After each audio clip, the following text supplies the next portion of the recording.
সোনা বন্ধুরা, তোমাদের জন্য নিয়ে আসলাম রাতারাতি ভাইরাল হওয়ার একটা রেসিপি। এই রেসিপিটা করতে হলে তোমাদের নিতে হবে চিংড়ি মাছ, যার অন্যের ভালো দেখলে চুলকানি শুরু হয় এটা খেলি, সেজন্য চিংড়ি মাছ নিতে হবে।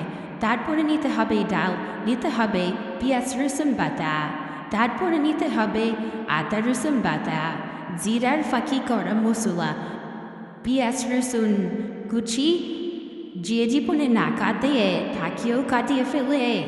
আচ্ছা যাক, পেঁয়াজ আমি ধরতে পারতেছি না, চোখের পানিয়ে তারপরে ধরে ফেললাম।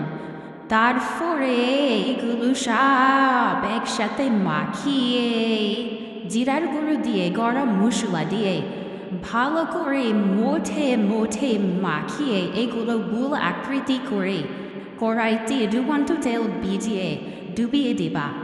যে জীবনে প্রেমে হাবুডুবু খেতে চায় সে তার মতো করে এভাবে গরম তেলে ভেজে মুচমুচ কুচকুচে এই চিংড়ির বড়াগুলো টমেটো সস দিয়ে শীতের সন্ধ্যায় পরিবেশন করে দিবা। তাহলেই তুমি রাতারাতি ভাইরাল হয়ে যাবা।